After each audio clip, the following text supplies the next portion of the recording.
Hello guys, मी Devendra Malle from Garajdari. तर भाई आज ना माझं ब्लॉग बनायची इच्छाच नव्हती, कारण की कालपासून आपलं मूड आहे ऑफ.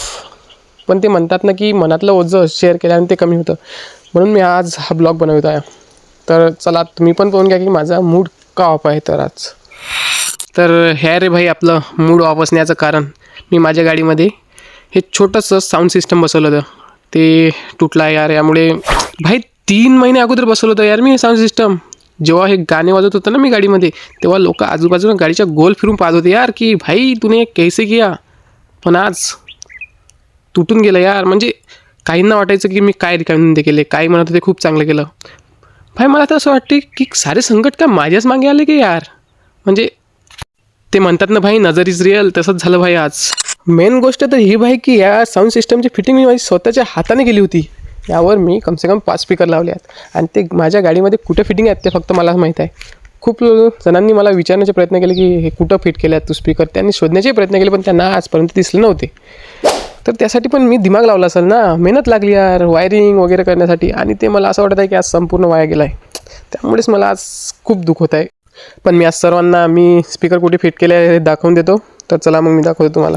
तर सर्वात पहिले हे पाहून घ्या. हा छोटासा ट्विटर आहे, आम्ही इथं वरच हँडलजवळ फिट केला आहे. हा तरी सर्वांना माहीत होतं, पण हा एक पहिला स्पीकर जो आत फिट केला आहे. आणि यानंतर जो दुसरा स्पीकर आहे तो इथं आपल्या पेट्रोल टाकीच्या खाली, हा बघू शकता इथं पन्नी दिसत आहे. पन्नी याच्यासाठी लावली आहे मी की जेव्हा पण काही गाडी एखाद्या वेळेस धुण्याच्या वेळेस ते स्पीकर वॉल्यूम झाले पाहिजे, म्हणून यासाठी सेफ्टी म्हणून ते पन्ने लावले होते मी.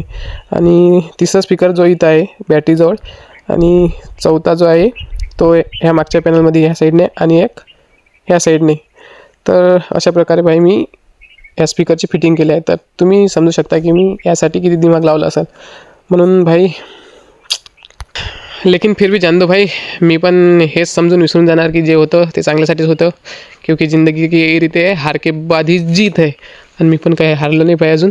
मी पण पुन्हा ते प्रयत्न करीन, पुन्हा एक नवीन साऊंड सिस्टम आणि ते पुन्हा चालू करणार. तर जेव्हा मी ते चालू करणार तेव्हा मी तुम्हाला त्यांची चेकिंग, साऊंड चेक वगैरे दाखवून देणार. तर तुम्हाला आजचा ब्लॉग कसं वाटलं हे मला कमेंटमध्ये नक्की सांगा. आणि आवडलं असेल तर लाईक करा, शेअर करा, आणि असेच न्यू ब्लॉग पाहण्यासाठी मला लवकरात लवकर फॉलो करा. Bye bye.